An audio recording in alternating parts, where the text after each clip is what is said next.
Olá pessoal, bem-vindos a mais um podcast do PQC. Eu sou o Jonatas Mendes, consultor financeiro e consultor empresarial. E ao meu lado temos o Abacuque Sodré, nosso advogado. Se apresente aí, Abacuque, falar a mensagem do dia. Bom dia, boa noite, boa tarde, meus amigos. Não importa a hora que vocês estejam assistindo aqui ao PQC. Por quê? Como e quando? O básico da vida. Meu nome é Abacuque Wellington Sodré, sou mestre e doutor em Direito, PhD em Teologia e especialista em Direito Corporativo. Além disso, sou arquiteto de decisões aqui. Então quero te convidar hoje a assistirmos juntos aqui, a partilharmos ideias sobre contratos. Hoje nós vamos abrir a sua mente para que você saiba o básico da vida. Então, bem-vindos e fique conosco, que nós agradecemos a sua audiência. Não esqueça de seguir o canal, então ali você pode seguir o canal, ativar o sininho para receber as notificações, que nós agradecemos muito. Curta, comente e compartilhe com seus amigos. Deixe suas dúvidas se tiverem também, a gente responde todas, assim que possível. Então, a gente vai falar sobre contratos hoje, a importância do contrato no meio empresarial. Então, eu tenho uma empresa, eu vou comprar um produto, eu vou vender um produto, vou fechar serviços e eu preciso fazer contratos. Acontece muitas vezes de as pessoas usarem, por exemplo, o contador para fazer o contrato. O contador é indicado? Não, de forma alguma. Ele entende do contrato? Básico. Por que a gente não pode usar o contador, ou o amigo, ou o colega? Porque o contrato, como o Aba vai explicar, tem N particularidades e várias formas de usar o contrato e aplicar a forma de contratos. Então, já começo com essa recomendação de não usar o contador, tá, para fazer isso. Muitos clientes acabam, mas meu contador fez meu contrato social, meu contador fez isso, meu contador fez aquilo. Não desmerecendo o contador no trabalho, às vezes ele ajuda o cliente sim nesse processo, ele acaba adiantando alguns lados, principalmente cliente que não tem muito recurso. Só que o contrato é uma forma de você se resguardar. Então, usando o especialista, no caso o advogado, você tem várias formas de se resguardar aí no processo empresarial. O Baba vai explicar pra gente o que é um contrato. Então, meus amigos e minhas amigas, o seguinte, um ponto que é fundamental, talvez as pessoas não saibam, desde comprar uma bala, um pão na padaria, até comprar um imóvel, essas operações, elas são contratos. Porque o contrato é qualquer relação que envolva o estabelecimento, o reconhecimento ou a extinção de obrigações. Então, nesse sentido, qualquer ato entre as partes que envolvam um negócio implica ali em um contrato.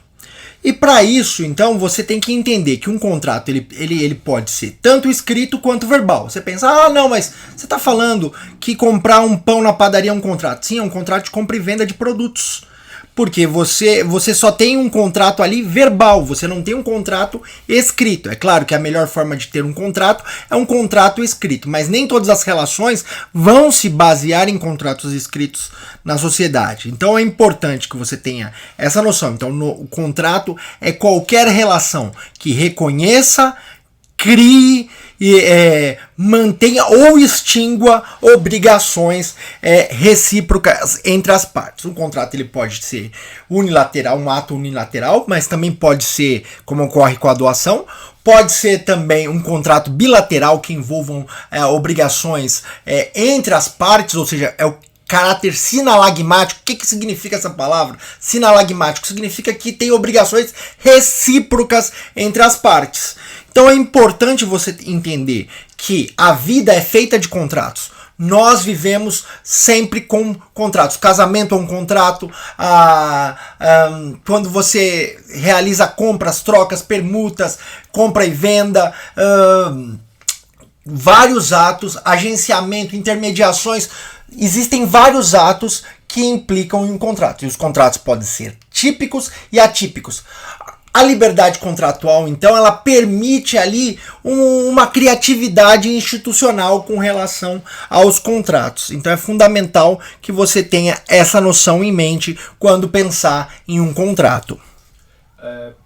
Numa relação de negócios, eu fui muito tempo comprador, né? Eu comprei por muito tempo, né, empresas, compras B2B, e acontecia que a gente tinha que ler nosso contrato, tá? De verdade, não existia um jurídico em muitas empresas que davam esse suporte. Várias vezes eu tive que ler o contrato, eram contratos absolutamente grandes, tinha contrato de 300 páginas, assim, de produtos que a gente ia comprar, que eram contratos de serviço, com produto, com medição, obra, tudo isso. Qual que é a importância, voltando a falar sobre isso, de ter um advogado na hora de definir e ler os contratos? Por que tem que ser um advogado, não outra pessoa? Então, um advogado, ele tem especialista em contratos, ele tem que entender as obrigações que as partes estão assumindo. Porque muitas vezes o contrato foi elaborado por um advogado do outro lado, e aí você precisa revisar esse contrato. Não somente ler, mas também apontar ali,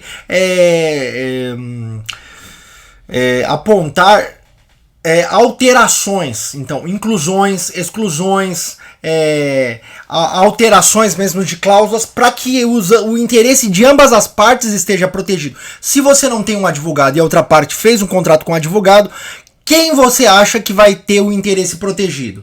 Só aquela parte que tinha o advogado ou aquela parte que também não tinha o advogado? É claro que a parte que tinha o advogado, porque ele vai estabelecer os mecanismos. Lembrando que o contrato, como é algo que tem uma relação entre direito e economia, ele tem ali uma linguagem própria, um vocabulário próprio. Nem sempre as pessoas entendem. E nós vamos falar depois com vocês aí as partes do contrato. Porque qualquer pessoa pode ter capacidade de entender um contrato, desde que tenha ali um domínio mínimo dos requisitos contratuais e também da operação. Aí eu só quero esclarecer antes, quais são os requisitos básicos de validade de um contrato. Para o contrato ser válido, eu tenho que ter agente capaz, ou seja, alguém que tenha capacidade jurídica, que não seja nem absolutamente incapaz, um menor de 14 anos, não pode ser também não pode ser um inimputável, não pode ter uma doença que restringe a sua capacidade, não pode ser um pródigo, e se for uma empresa, tem que ser o representante legal, ou seja, o sócio administrador ou um procurador da empresa legalmente constituído por uma procuração pública, porque ele tem que ter poderes para assinar, senão o contrato não é válido. Tem que ser a forma prescrita ou não defesa em lei. Por exemplo, contrato de compra e venda de imóvel tem que ser por escritura pública. Ele não tem validade se for por instrumento particular. Então, tem que observar a forma legal. E por fim, o último requisito, que não está lá no artigo 104 do Código Civil, mas é importante, vontade livre. A vontade não pode ser viciada. Relação contratual pressupõe liberdade negocial. Isso vem desde a Revolução Burguesa, que é a questão da liberdade contratual. É claro que essa liberdade contratual, essa autonomia privada, hoje é limitada para a garantia da igualdade material e de direitos sociais. Ok, meus amigos? Ou seja, então o contrato de gaveta não vale no processo de escrituração de imóvel? De imóvel, não. Imóvel, o contrato particular, ele é apenas um compromisso, por isso que ele é chamado de compromisso de compra e venda.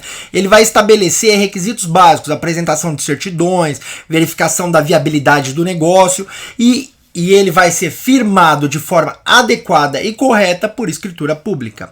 Então, essa é a forma legal. Agora, e aí? Qual que seria, o que a gente pode entender sobre as partes do contrato?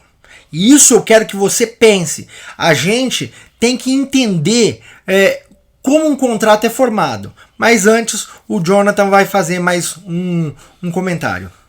Não. A minha ideia é sobre o contrato de gaveta, o que as pessoas entendem que só de ter assinado um papel ou feito um processo ali, um contratozinho simples, peguei um modelo na internet, no Jus Brasil, e fiz o contrato. Ele é válido.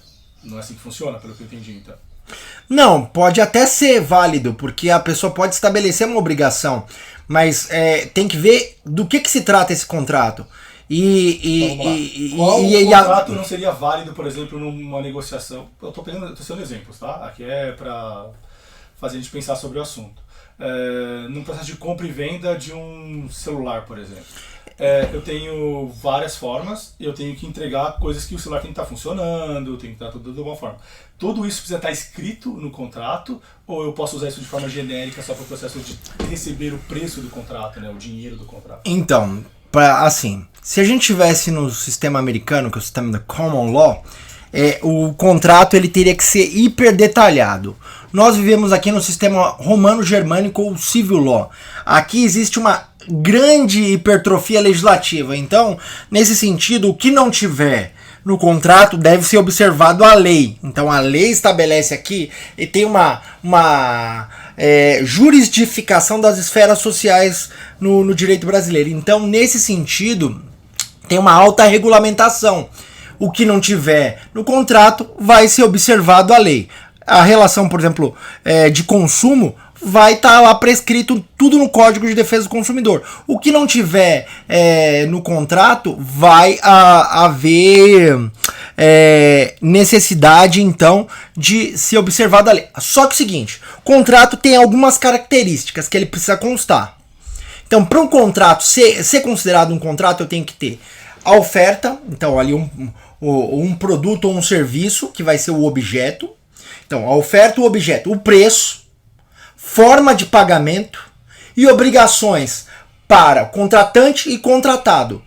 E também ali outras regulamentações básicas. Mas este é o ponto nevrálgico. Objeto, que é o produto ou o serviço, preço, forma de pagamento, forma e as obrigações recíprocas do contratante contratado e ali se trata de um título executivo, judicial ou não, extrajudicial ou não, ou se tem mais alguma cláusula a ser levada em consideração. Então essa é o ponto básico da validade. Para que seja um contrato precisa ter esses requisitos. Aí daqui a pouco eu vou explicar cada um desses itens. Então, o que acontece muitas vezes, e aí trazendo para parte prática, assim, subjetividades, é que você recebe um contrato na hora da aquisição de um produto, de um serviço. Eu falo isso até no B2B também. Tá? Então, eu venho com o contrato do software, do equipamento, já vem pronto. Certo? Se eu assino aquele contrato, automaticamente eu já tenho, eu tenho ciência daquilo, eu assinei, ok, paciência, não tenho o que fazer.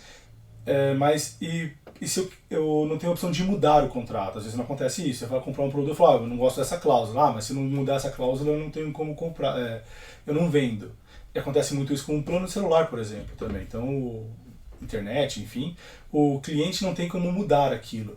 Se ele não tem como mudar, ele é obrigado a seguir todos os passos? Então, em regra, a princípio, esses são chamados contratos de adesão. Contrato de adesão é aquele contrato pré-pronto que o fornecedor impõe na hora de negociar. Então, é uma negociação posicional em que o fornecedor ele vai estabelecer as obrigações, só que elas estão limitadas. Lembra que eu te falei? A autonomia privada, que é a liberdade contratual, ela está limitada. Lá na Revolução Francesa, quando o direito surge, ele surge de forma livre, as pessoas podiam negociar, então havia ali, prevalecia a pacta sunt servanda, que é a obrigatoriedade dos contratos. Só que, com o tempo, passou-se a haver o quê? Limitações à autonomia privada. Essas limitações visam estabelecer o quê? O mínimo de condições de igualdade entre as partes. Por quê? Para não ter o abuso do poder econômico. Então, nesse sentido, quando tem uma relação de consumo ou um contrato de adesão, se tiver cláusulas abusivas, elas serão consideradas nulas. Então, uma cláusula como inexistente quando ela implicar numa violação à regra legal. Então, é importante que você, marque e fale assim, solicite as alterações. E a outra parte, dizendo, não é possível alterar. Isso permite, então, se o contrato for judicializado, que ele seja ali demonstrado que se trata de um contrato de adesão e uma imposição negocial. A pergunta que não quer calar é, para quem que as partes escrevem o contrato? Elas escrevem para elas? Pode ser que a princípio poderia até ser para elas, mas não é para elas. é para o juiz.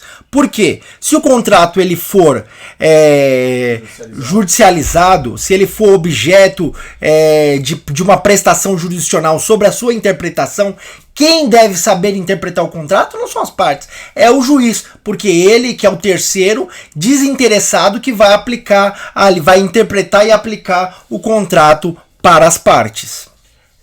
Então, isso funciona tanto para quem compra e para quem vende. Então, quando eu vendo, eu também tenho que me atentar a todas as etapas do contrato para que eu não seja judicializado lá na frente. Porque existe uma forma, claro que existem várias formas, mas eu estou aqui conjecturando. Existe alguma forma do comprador, no caso, que pegue um contrato e use isso de má fé? Claro, o contrato pode ser... Por que a gente fala da assessoria jurídica? Porque se você não tiver uma assessoria jurídica, a outra parte pode chegar, estabelecer cláusulas que lhe favoreçam ao chamado contrato leonino, então abusivo, e impõe só obrigações para um lado. O contrato deixa de ser bilateral e sinalagmático, ou seja, com obrigações recíprocas. Uma parte se beneficia em detrimento da outra. Então, nesse sentido, tem que tomar muito cuidado com relação a isso. E acontece aí, enfim, ele explicou, mas eu vou dar um exemplo prático. Tá? Você vende para um grande varejista. Você é uma empresa pequena, você entra com contrato num grande varejista. Legal, estourei, vou vender muito. Só que se você não observar o contrato, às vezes os pagamentos demoram 180 dias, tá, para você receber. E ainda tem taxa de entrega, dificuldade de taxa de entrega, que chama de TDE.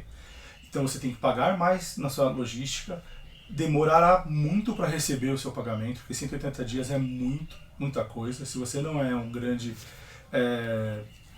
player, você não tem esse fluxo de caixa para trabalhar. Então, focar nos contratos é muito importante, principalmente nesse tipo de venda. Você vai ter, de novo, atividade de taxa de entrega para entrar no pátio do varejista para entregar, e vai receber em 180 dias. Pode parecer legal, porque o seu produto vai aparecer na grande marca, no grande varejista, só que você tem que pensar sobre isso no longo prazo, porque você só vai receber 180 dias. Alguns varejistas hoje pagam menos, mas em grande maioria é isso. E eu estou citando esse exemplo porque casos que eu já vi algumas vezes, entra, não lê o contrato porque se empolgou com a venda, porque é uma venda muito grande, eu vou ter meu nome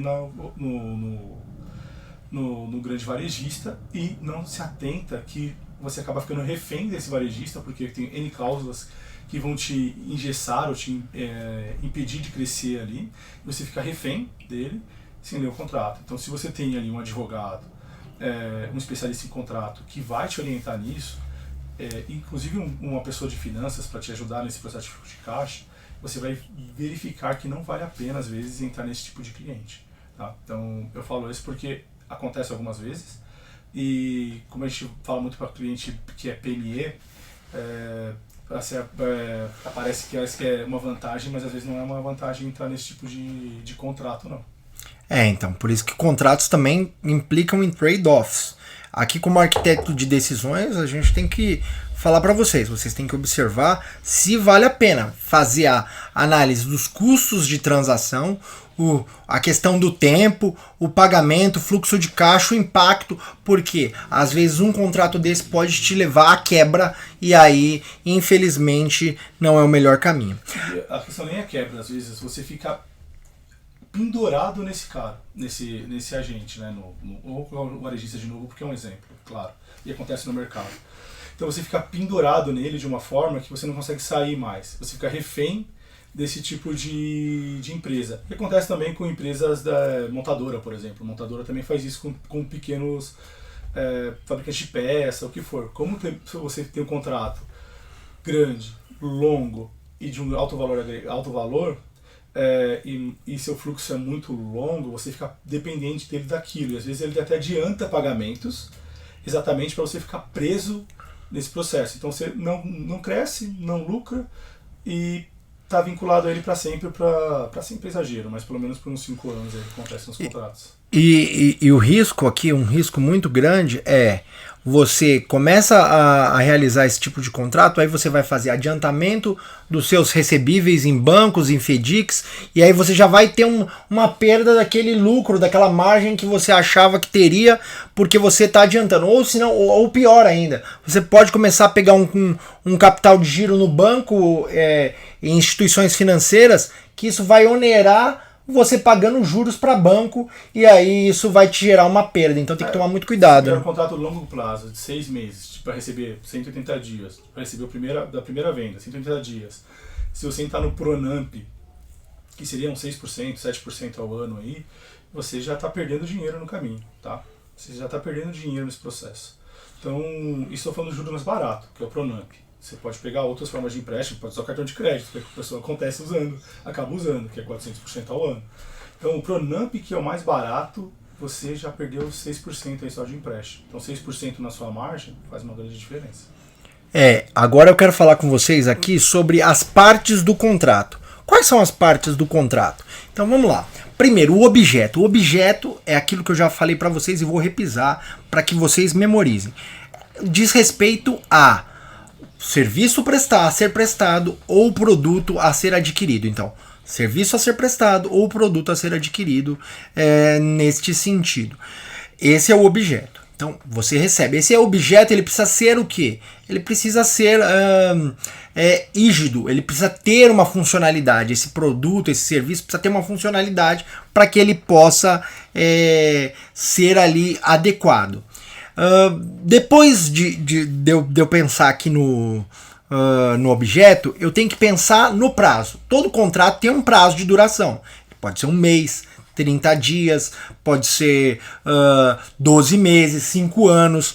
E aí ele pode estabelecer um período mínimo ou não. Um período mínimo você está obrigado a contratar um serviço por um período mínimo. É o que acontece, por exemplo, quando você fecha um contrato de telefonia móvel e pega ali um bônus, ou ainda pega um celular. Você não está pegando nada, você não está efetivamente ganhando nada de graça. Você está ali comprando uma fidelização. Então ali você tem um contrato com período mínimo. Você tem então ali, nesse primeiro parte, nós falamos do objeto, duração, tem que entender se o contrato ele pode ser rescindido ou não. Quais são os tipos de rescisão?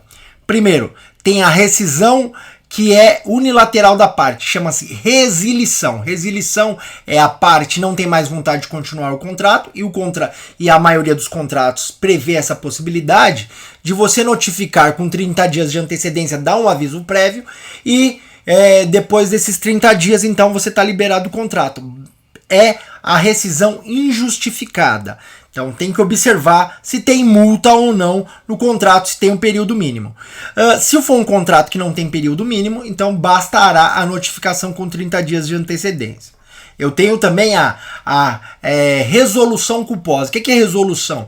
Resolução significa uma infração contratual que implica na rescisão. Então, se uma das partes violou o contrato de forma que não dá mais para resolver, isso chama-se resolução culposa. E existe também os mecanismos de rescisão por insolvência, que é os casos em quando uma das partes entra em recuperação judicial, é declarada sua insolvência civil, ou ainda tem ali a falência decretada. Então, essas são causas de rescisão. Também eu tenho que entender as obrigações das partes. Quais são as obrigações do contratante, do contratado? Tem que ser estabelecidas essas obrigações.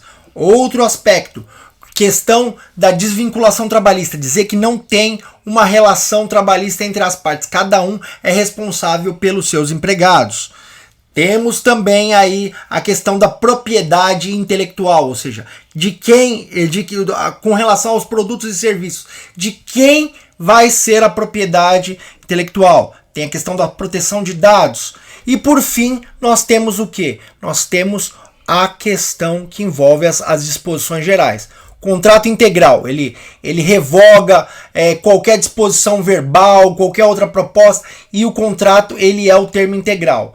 A questão de que a a invalidação de qualquer cláusula permite a manutenção do contrato como válido, que as partes têm capacidade e estão representadas devidamente no contrato para a sua assinatura, e que o contrato é título executivo extrajudicial, nos termos do artigo 784, inciso 3º. Agora também nós temos a possibilidade dos contratos eletrônicos. Então, os contratos eletrônicos sequer precisam de 2 testemunhas. No contrato físico, você precisa que você assine e também aí 2 testemunhas. Por quê? Porque se o contrato for descumprido, você não vai precisar entrar com uma ação de conhecimento de cobrança, em que tem contestação, recurso, que pode demorar anos.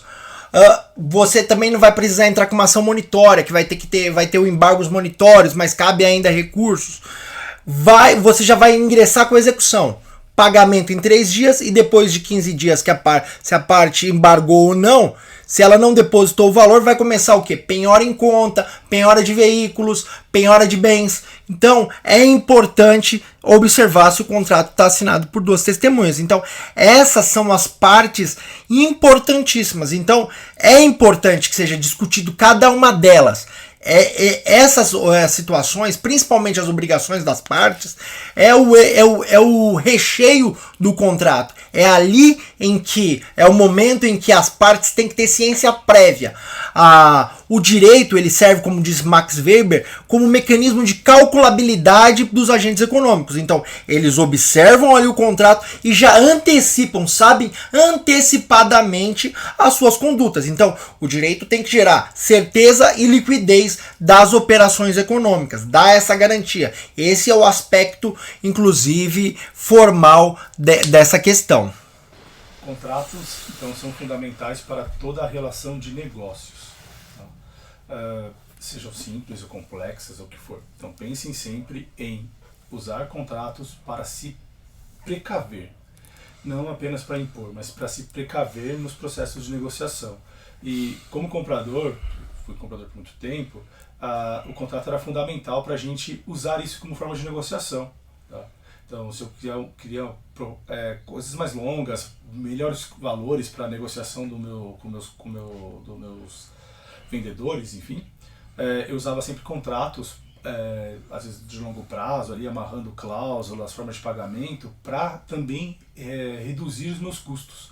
Pode parecer meio loucura, ser um contrato longo para reduzir custo, mas eu tenho uma fidelização do meu fornecedor. Então ele fiel ali com o contrato, ele conseguia ter segurança, porque a gente tinha uma segurança de pagamento e tudo isso, e ele acabava reduzindo os valores para a gente, né, para a empresa que eu representava na época, e isso facilitava muito a nossa vida. E ajudava também, voltando ao fluxo de caixa. Tá? Por que a gente fala assim, fluxo de caixa? Porque a empresa sem fluxo de caixa não funciona, nenhuma delas. Então, o comprador e o contrato ajudava o financeiro a trazer inteligência para o negócio. Tá? Então, os contratos bem amarrados, bem feitos, nos forneciam soluções de longo prazo e soluções financeiras. Pode parecer meio, o contrato eu só assino. Não é assim que funciona. Ele serve exatamente para te ajudar e te amarrar ali e precaver problemas no futuro. Então, com contratos também complexos, e aí os contratos podem ser simples ou complexos. Contratos complexos, eles podem ter, além de todos esses aspectos que eu já falei para vocês, as garantias. E aí, quais são as garantias típicas? E aí a gente está falando, por exemplo, posso falar de um contrato de fornecimento, posso falar de um contrato de locação, que são típicos da atividade econômica ou mesmo da atividade do cidadão no dia a dia. Esses contratos normalmente têm garantias que podem ser as chamadas garantias pessoais, que é a chamada garantia fidejussória, em que eu tenho a fiança ou o aval. Normalmente esses contratos eles têm uma cláusula de renúncia do benefício de ordem, porque o fiador, em regra, ele não é um devedor solidário, ele é um devedor subsidiário. O que significa isso? Significa que primeiro se esgota o patrimônio do devedor principal, para depois ir ao patrimônio do fiador. Só que é o seguinte, com a renúncia do benefício de ordem, devedor principal e fiador estão na mesma condição. O credor pode executar ambos ou pode executar diretamente o fiador. Então, nesse sentido, é importante que você leia o contrato, e a maioria dos contratos tem essa cláusula de renúncia do benefício de ordem, para que você esteja atento. Uma vez que o devedor principal não cumpra a sua obrigação, o fiador pode ser demandado. O avalista já é devedor solidário, ou seja, devedor solidário é aquele que tem a mesma obrigação do devedor principal, ou seja, é uma divisão de responsabilidades, é uma ampliação e divisão dos riscos. Então, quando você tem um contrato e você tem uma garantia fidejussória, ou seja, uma garantia pessoal, aquela garantia baseada na fé, na fidúcia, na confiança, então você tem uma garantia fidejussória. Você pode também ter uma garantia real, que aí é uma hipoteca, você pode ter uma alienação fiduciária, você pode ter uma anticrese, que é a questão de garantia dos frutos, imagine uma colheita, ou mesmo aluguéis de determinado imóvel, ou resultados de um arrendamento mercantil que uma determinada pessoa possa ter. Tem o penhor, que é a garantia do bem imóvel. Então, tudo isso pode ser estabelecido como garantia. Então, nós temos garantias pessoais, que se referem às pessoas que garantem efetivamente, e as garantias reais, que são dados bens móveis e imóveis como forma de garantia de mitigação do risco de uma das partes, principalmente da parte fornecedora. Por quê? Ela vai empenhar ali seu custo, sua operação, e se não tiver alguém que realize o pagamento, ele ou ela pode executar aí a garantia. Quando a gente fala de contrato, PJ e PF. Semana passada a gente falou sobre holding, que é exatamente para separar essas pessoas. Quando os contratos da pessoa jurídica afetam a pessoa física? Então, é importantíssimo isso que você está perguntando para mim, Jonathan. O seguinte, primeiro, os contratos da pessoa jurídica que podem afetar a pessoa física. Quando tem uma garantia pessoal, e aí você tem lá, a pessoa física é fiador ou avalista, seja de um contrato bancário, de um contrato de fornecimento. Então, ali eu já tenho o envolvimento da pessoa física. Perfeito. Então, a pessoa física tá impactada. Outra situação, quando a pessoa jurídica tem dívidas, dívidas especialmente com consumidores e dívidas trabalhistas. Por quê? Porque nesse caso pode ocorrer a desconsideração da personalidade jurídica da pessoa jurídica para a pessoa física. Especialmente nessas áreas, na área do consumidor e na área do direito do trabalho. Por quê? Porque ali se adota a chamada teoria menor. O que é a teoria menor? Teoria menor significa que basta não existir patrimônio suficiente para que seja desconsiderada a personalidade jurídica. Então, teoria menor significa que basta a pessoa jurídica não ter um patrimônio que já se desconsidera e vai nos bens dos sócios. Então, consumidor e trabalhista tem essa situação. E no âmbito civil e tributário? No âmbito civil e tributário, a questão vai exigir a demonstração do quê? Do abuso da personalidade jurídica, ou seja, um esvaziamento da pessoa jurídica em detrimento da pessoa física. Os bens são todos na pessoa física e a pessoa jurídica está esvaziada, não tem patrimônio. Tem ali um intuito de fraudar o credor efetivamente, confusão patrimonial, ou seja, por isso que as pessoas têm que tomar muito cuidado em separar pessoa jurídica, vida da pessoa jurídica e pessoa física, porque se houver confusão patrimonial, tem indício de fraude. Se tem indício de fraude, nos termos do artigo 50 do Código Civil, tem essa possibilidade aí de desconsideração, e aí o credor vai direto no patrimônio da pessoa natural ou da pessoa física. Aqui só para um exemplo, quando você usa o dinheiro da empresa para pagar suas contas pessoais, tá?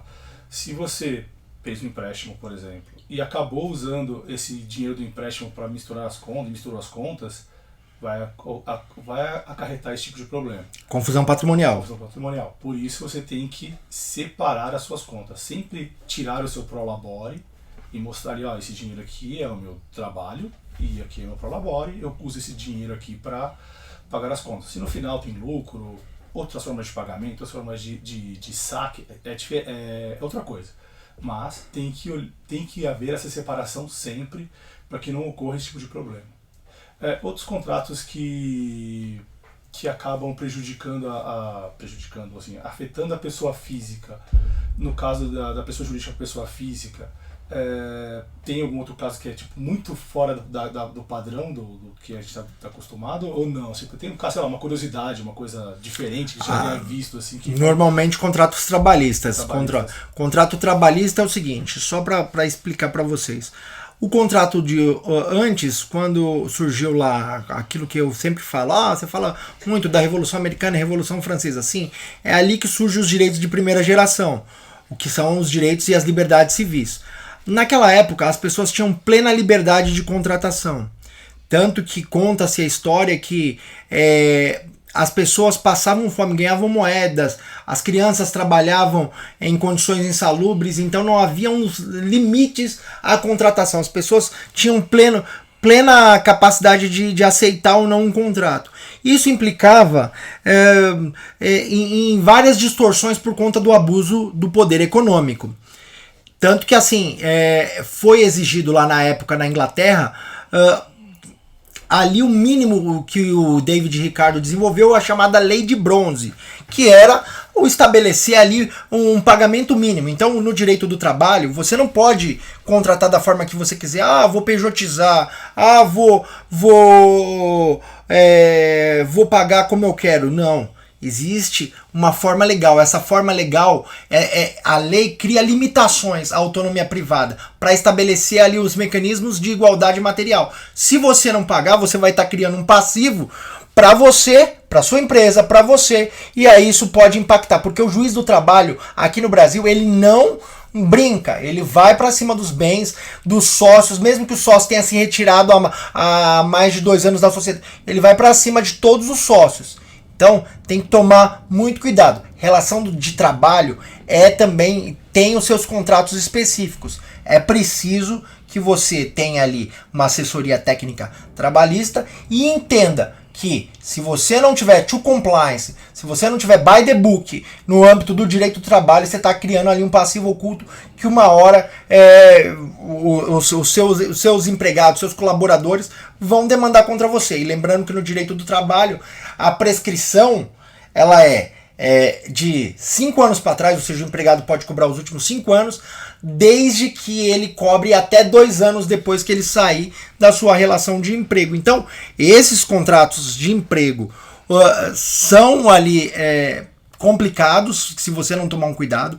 Relações também com o Estado, ou seja, quando você assume uma relação com o Estado, tem ali uma série de derrogações, não tem uma igualdade entre as partes para deliberar. Então são regras impostas e essas regras decorrem da lei. Então sequer você vai conseguir discutir ali, então eu queria desse jeito. Não, existe uma derrogação dessa liberdade contratual plena. E aí, com a fazenda pública, com o Estado, com os entes federativos ou ainda os órgãos e entidades da administração indireta, você vai ter que saber qual é o fluxo, qual que é o impacto disso na sua operação.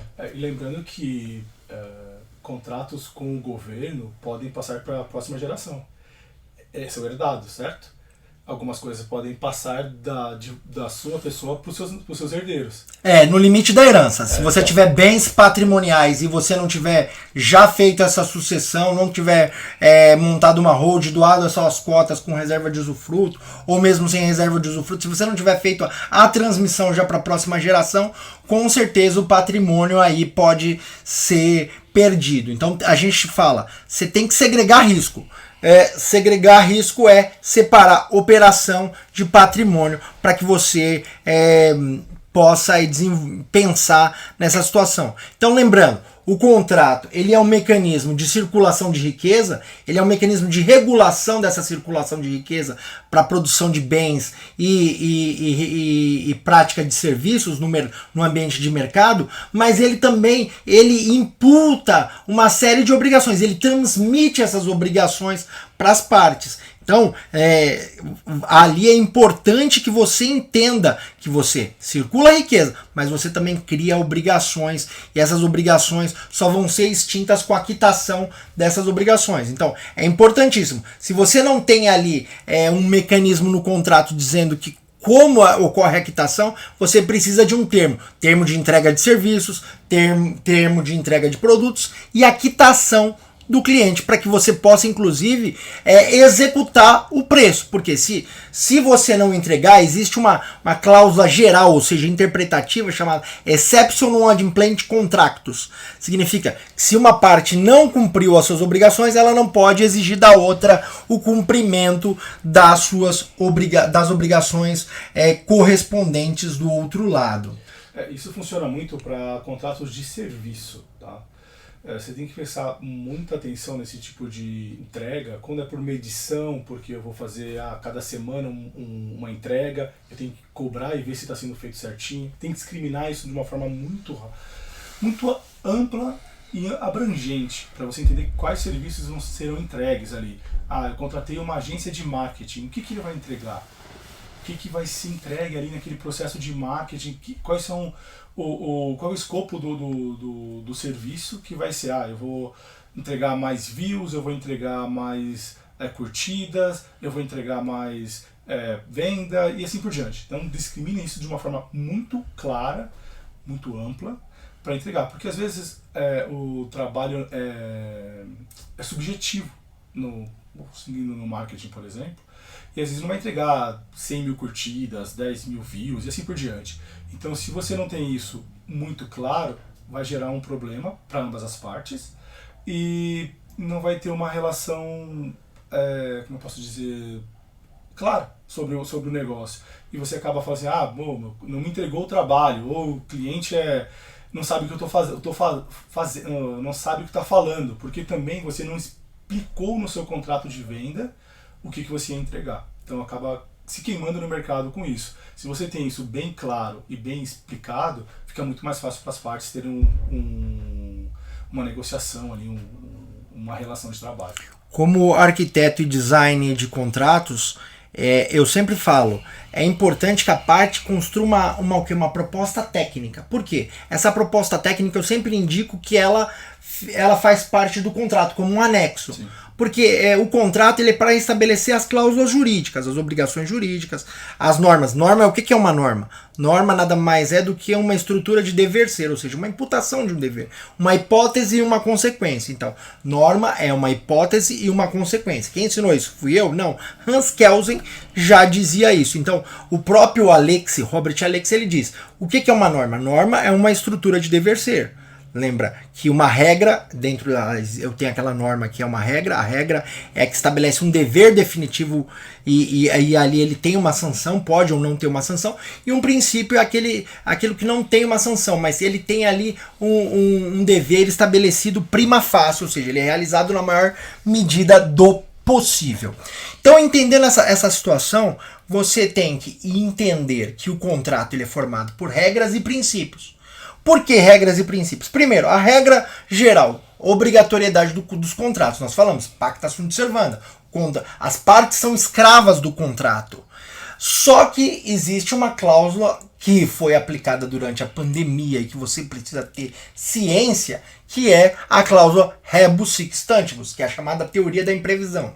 Todas as vezes que houver um ato alheio à vontade das partes, que impacte no contrato ou que torne a obrigação excessivamente onerosa para uma das partes, é possível que o contrato seja revisado, seja pela autonomia privada, ou seja, as partes podem renegociar ou repactuar essa questão, ou ainda o juiz pode rever para restabelecer o status quo ante, restabelecer o equilíbrio econômico financeiro do contrato. Isso aconteceu muito durante a pandemia da Covid, em 2020, 2021, ali com relação à repactuação de contratos de locação, de contratos de fornecimento, porque veio a pandemia e implicou o quê? Em lockdown, em fechamento do comércio, em uma série de inadimplementos relacionais, ou seja, consecutivos, a sua teia relacional pode ter se tornado inadimplente, isso impactou no resultado prejudicado, então isso geraria um outro inadimplemento da obrigação, e aí tanto os juízes como as próprias partes negociaram e restabeleceram o equilíbrio econômico-financeiro. Veio até legislação estabelecendo, impedindo, por exemplo, o despejo, dizendo que as partes deveriam renegociar. Foi dado desconto temporário entre as partes, alguns a fundo perdido, outros com repactuação para o futuro. Então, tudo isso é importante entender que em casos de força maior e caso fortuito, que são atos necessários e estranhos à vontade das partes, o contrato ele pode ser revisado. Então, nós vivemos hoje na sociedade do risco. Se tiver algo estranho, alheio à vontade das partes que cause impacto, tenha certeza que mesmo aquela obrigação certa, líquida, perfeita, pode ser objeto de revisão. Revisão entre as partes ou revisão judicial. Essa seria a minha próxima pergunta mesmo sobre isso. Se todo contrato pode ser de alguma forma renegociado. Você já explicou e acho que é importante entender que mesmo em situações que você se sinta pressionado, talvez oprimido sobre o processo contratual, porque não leu, porque não pesquisou direito, porque não usou o advogado, você pode renegociá-lo. Se vai funcionar ou não é outra coisa. Mas pode sim ir para um processo de renegociação, e por isso que a gente tem advogados para fazer isso. Né? Duas questões. Reajustes e sanções. Reajustes. Pela lei do Plano Real, né, o artigo 28, parágrafo 1º, diz lá o seguinte: os contratos só podem ser reajustados anualmente. Então é importante que você estabeleça o preço e entenda, falar, não, mas os meus insumos têm variação no mercado mensal. Não dá. Infelizmente você vai ter que estabelecer um preço. Então estabeleça um preço com margem, porque o seu contrato só vai poder ser reajustado depois de ultrapassados 12 meses da assinatura dele. Então normalmente é isso. E normalmente a gente fala, pode ser feito por termo de apostilamento, se for um reajuste automático, aí você vai estabelecer lá um índice, IGPM, IPCA, Selic, ou ainda você pode ainda ter que fazer isso por aditivo, ou seja, vai ter lá o índice, mas as partes vão negociar, vão tentar repactuar essa questão. E aí precisa ver se vale a pena ou não o contrato. Cláusula penal. Todo contrato tem uma sanção. Se houver descumprimento, infração contratual, você pode cobrar uma multa compensatória ou não. Então é uma multa que pode ser compensatória se ela gerar prejuízos. Pode ser uma multa moratória em caso de atraso no pagamento. Normalmente pode ser de 2 a 10%.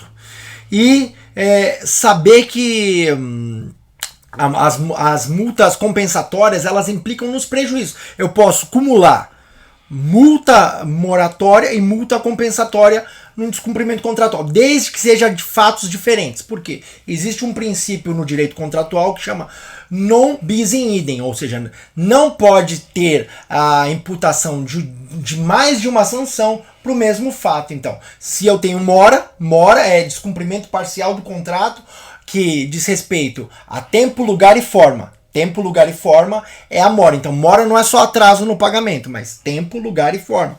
E eu tenho a mora ex re e a mora ex persona. O que é mora ex re? Mora ex re significa que eu tenho um prazo. Se o prazo for vencido e a parte não cumpriu a obrigação no prazo, ela já está inadimplente parcialmente do contrato.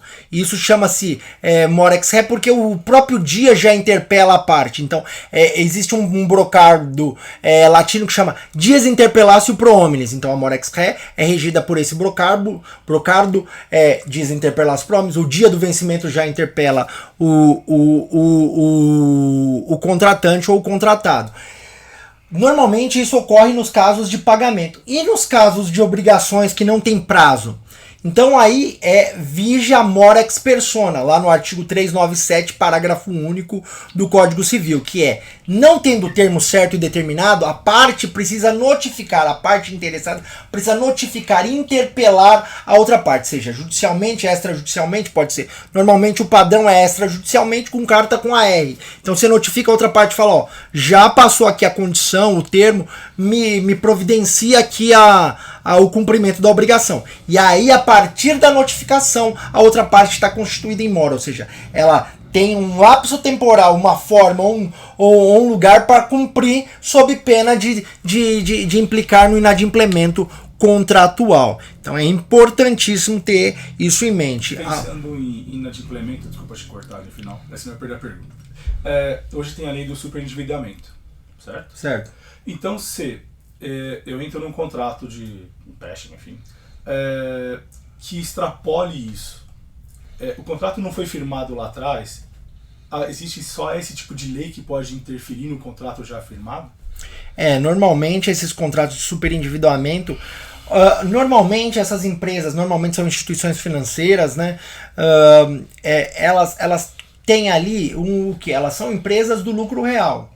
Então elas já lançaram aquilo como perda. Então elas tiveram abatimento no seu imposto de renda por conta dessa perda. Então qualquer valor que ela recuperar no futuro vai ser algo positivo. Então ela recebeu uma política pública distributiva, ou seja, ela teve um favorecimento em decorrência de um prejuízo fiscal. Nesse sentido, então, ela já tem um favorecimento, e esse favorecimento permite ali tem que ter uma contraprestação. Daí o governo estabeleceu uma política pública redistributiva de possibilidade de mitigação do endividamento da população em geral. Então, a população se beneficia e as empresas também já se beneficiam, porque são de lucro real, enfim, e tem essa isenção no IR. Mas o que eu queria perguntar exatamente é assim, eu já tenho um contrato, o contrato já foi feito, né, lá atrás, e ele acabou se endividando, porque é o que acontece. Existe outra forma de nulidade de um contrato que já foi feito, como esse exemplo da lei do superendividamento? Então, em geral não, porque em geral é o seguinte, a gente só tem assim, só para explicar, quem tem um contrato, tem uma obrigação líquida e certa, tem uma prescrição de 5 anos, artigo 206, parágrafo 5º do Código Civil. As relações também de consumo são regidas por 5 anos quando se tem contrato. Nesse sentido, a parte tem 5 anos para cobrar outra, ou seja, para demandar judicialmente a outra parte. Então, ela vai ter esses 5 anos. Se ela não demandar, ocorreu a prescrição. O direito é fulminado, ou seja, o direito não socorre os que dormem. Dormentibus non securitius. O direito também não é eterno. Então, se a parte não ingressar com a execução, a ação de cobrança em 5 anos, esse direito vai estar prescrito. Outro ponto que é importante, às vezes é preciso fazer uma avaliação de crédito, ter uma venda responsável. Por quê? Você precisa saber com quem você está lidando, quem são os seus clientes, quem são os stakeholders que você lida. Por quê? Se você não entender isso, você pode fornecer, gerar um endividamento da outra parte, e a outra parte, se ela não tiver liquidez patrimonial, você pode até ingressar com a ação. Você vai gastar dinheiro, você vai ganhar, mas não vai levar. Por quê? Porque se a outra parte não tiver liquidez patrimonial, não vai adiantar. Lembrando que as dívidas, a responsabilidade civil contratual, ela gera para a outra parte o quê? A responsabilidade de arcar com o seu patrimônio. Se ela não tem um patrimônio líquido, infelizmente não vai ser possível executar. Na Roma Antiga existia a perda da capacidade por conta das dívidas. No direito romano, então, as pessoas poderiam se tornar escravos por conta de dívidas, que era chamada captius deminutio máxima, que a pessoa perdia a sua capacidade civil em decorrência das dívidas. Ela era vendida no mercado como escravo para pagar as dívidas. Com a transformação, a liberdade, a questão do sujeito universal e a impossibilidade da redução do ser humano ao status de coisa ou de res ou à escravidão, que muito bem a civilização, como disse Rousseau, os homens nascem livres, mas por todos os lados os vejo acorrentados. Essa transformação permitiu apenas que a responsabilização e a imputação de responsabilidade no âmbito patrimonial. Perfeito. Eu acho que é isso sobre contratos hoje, não tenho mais dúvidas. Se vocês tiverem dúvidas, deixem aí nos comentários do vídeo, porque o contrato é bem complicado, tem N coisas para falar sobre o contrato, tem várias minúcias ali, coisas pequenas que precisam ver. As letras miúdas precisam ser lidas do contrato, eu não sei porque eles escrevem tão pequeno, né, esse pessoal da direita. É proibido, inclusive, pelo PROCON, tem que ter tamanho 12, viu? Então as letras miúdas do contrato são também ilegais, então já fica claro. A minha dica de livro para hoje, né, eu vou até abrir aqui no celular, porque esse livro ainda, quer dizer, esse livro é novíssimo, não sei se você consegue ler, daí depois eu deixo o link na descrição do vídeo. É o livro sobre Manual de Contratos para Leigos, o Habacuc Wellington Sodré, meu colega aqui, ele fez esse livro de ontem para hoje, tá?